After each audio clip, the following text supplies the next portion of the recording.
Right, well guys, last video I had a look at the Warhammer 40,000 book, and this video I'm going to look at the Warhammer Fantasy Battles book. Mainly because I prefer Warhammer Fantasy, and I'd like to sing its praises because it's freaking awesome, especially in this new edition. I got this just basically because I went, oh my god, I have to get this book and play Warhammer and play as dwarves. So, as you can imagine, fantastic artwork throughout. I love all this sort of like design along the outside and things. It looks so good. All the things you need to play, which is quite cool, which I always like. Obviously this sort of game review, this book review is a little sort of late, I guess, but as I looked at the 40k one, I thought I should do this justice and look at this. Something I've quite enjoyed really is looking at all the new rules that are in this and sort of how it's all changed.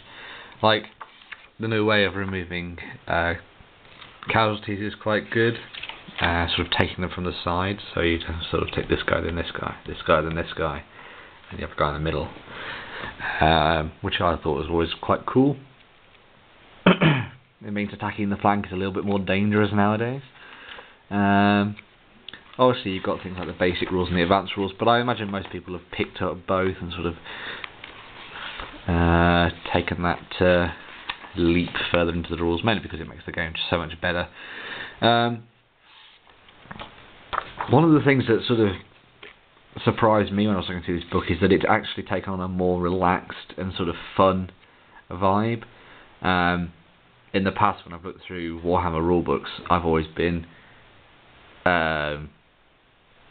sort of daunted by the way that it's written, but this has actually gone through and sort of said, hey, we're trying to, you know, let you have fun. I mean, it might cost you a fucking arm and a leg to play, yeah, but we want you to have fun when you're doing it. And that definitely seems to be the vibe as you go through.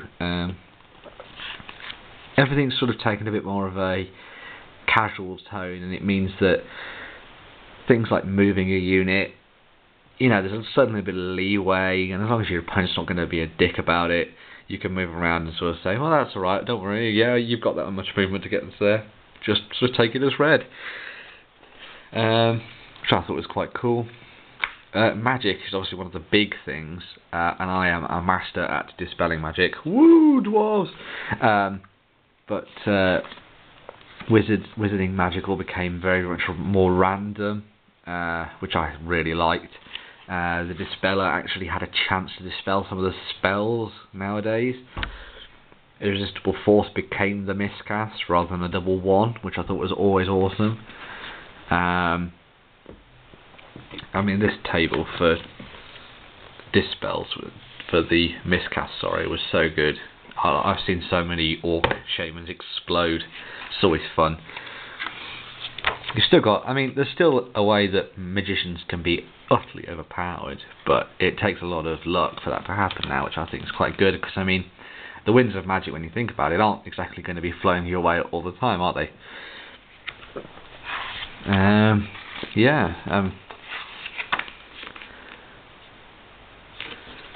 Everything's sort of taken a bit more of a fun direction, which I always thought was good.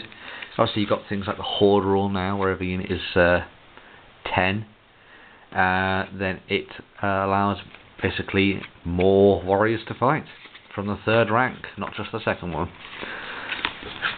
Initiative became a lot more important now. Charging meant that you didn't just automatically get to hit first. It's still done on initiative, which means that dwarves might as well just take great weapons nowadays.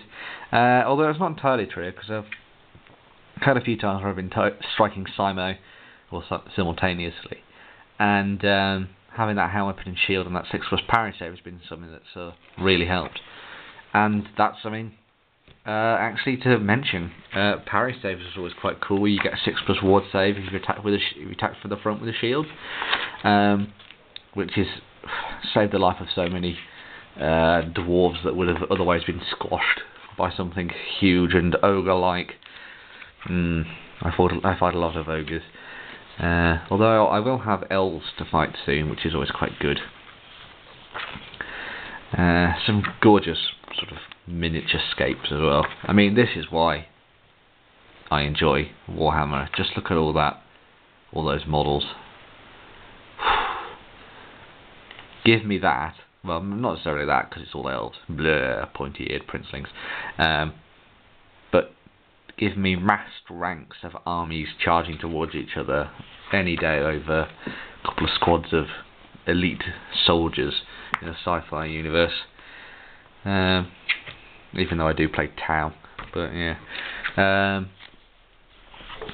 Lots of really cool special rules. Lots of nice stuff here. Killing blow is always good. Yeah. Cannons and sort of artillery, for me as a dwarf player, have become pretty important. There's no guess ranges anymore, and you can measure it any time you want. But using a cannon, you're pretty much just wielding a massive sniper rifle. Also, rock lobbers and anything that fires huge stones is amazing for taking out huge units of lightly armoured foes. You land a rock in a unit of night goblins, smashes the one in the middle, explodes out with strength 3, I think it is, which means that it's like a whole bunch of armor saves for them. You can probably much hit. If it's a 5x5 unit, you're more than likely going to hit the entire unit with your stone thrower. So that's an entire unit hit by a rock. The guy in the centre is pretty much a given dead, and then everyone else just gets splattered with stones and bits of yucky. I always love my handguns. Handguns great for the dwarves. Always take thunderers over quarrelers. But yeah. Characters and stuff are all cool now as well. You've got the whole, all the things they've done before, challenges, we all know about that. That's always been around in Warhammer.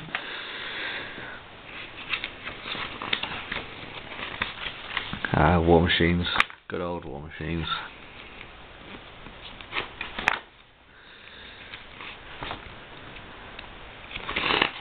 Terrain was also sort of really upgraded in this edition of the rules, so hills aren't just normal hills, they can be different things.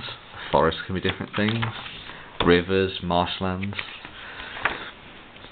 obstacles. I mean, the best thing about this is that because it's set in the old world, this isn't your typical fantasy setting.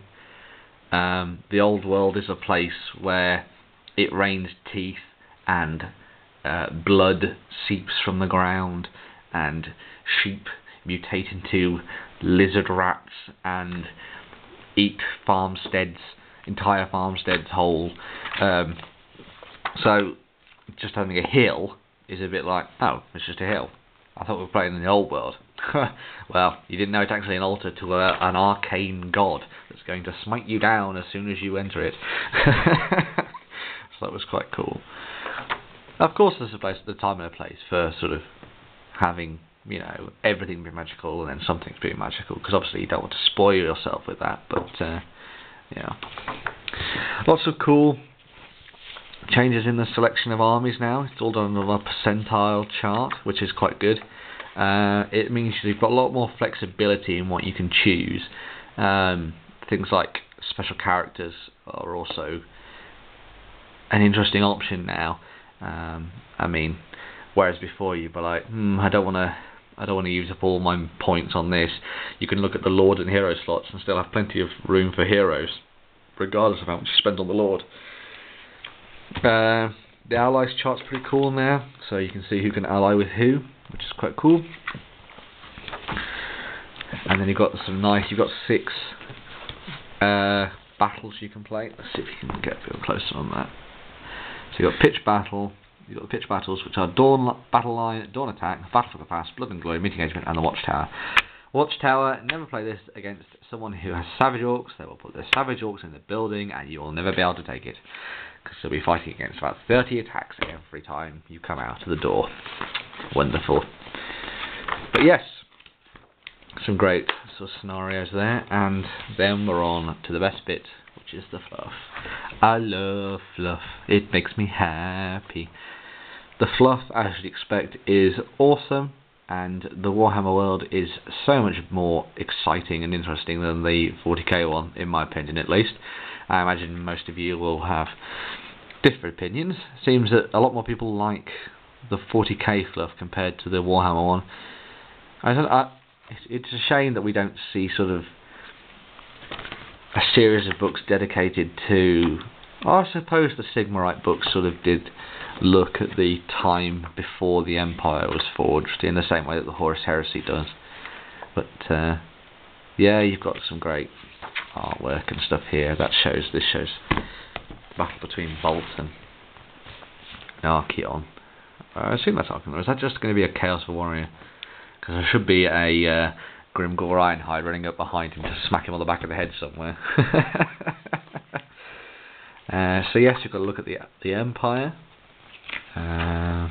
which is really interesting. I quite like the Empire. I've always been taken by an idea of a entirely warrior priest based army full of peasants.